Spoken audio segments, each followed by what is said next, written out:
And that is obviously very essential to keeping the doors open and the lights on and keeping the practice viable. And so I think that's a struggle that you will face as you're a practicing lawyer your entire career. Because I think the tendency for me personally is, well, if I finish this case, then I won't have anything else to do.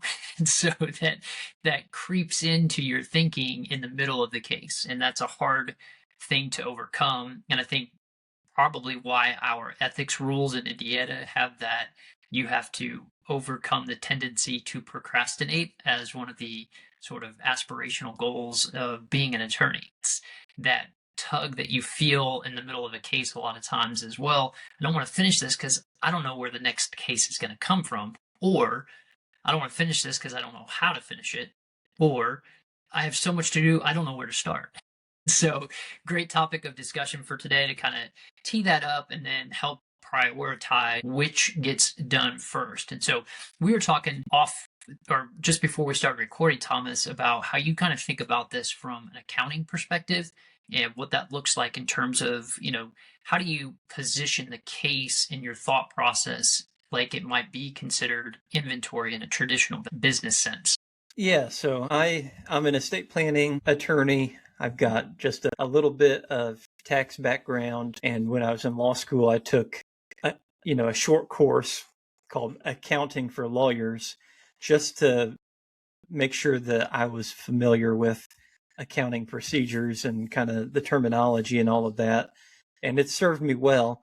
But one of the things I learned in that class was that a marker of a good business is that there is, particularly when you're selling goods, when you're selling widgets, you want to have a very little, you got to have a lot of turnover. So you've got to get items on the shelves, they're there for a little bit, and then you're replacing them.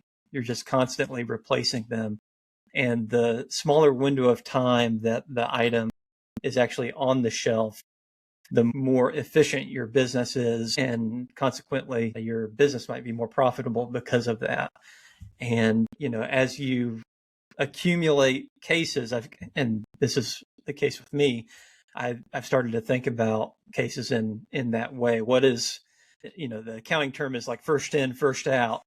You've got to get the case in the door, you've got to do the work, and then you've got to get it out the door. And the quicker that you do that, not only are you going to get all of the compensation that the client has agreed to, you're going to get it quicker, and then you're going to free up more time for you to take on the next one. And the more that I have practiced, I've discovered kind of what you were just describing, that there is a hesitancy, a procrastination to finish out a case because there is an unknown factor about what's going to happen next.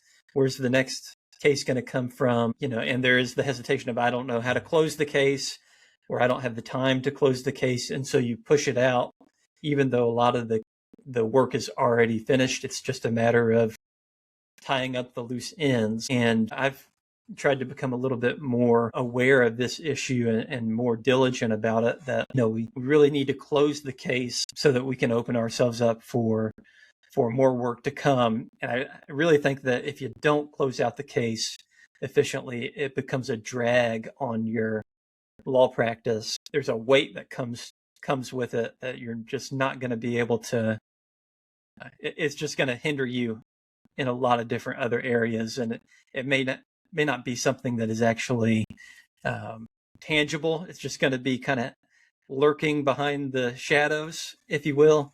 But I think it's really important that you make concerted efforts to close out the cases, even when the work has already been done in the main.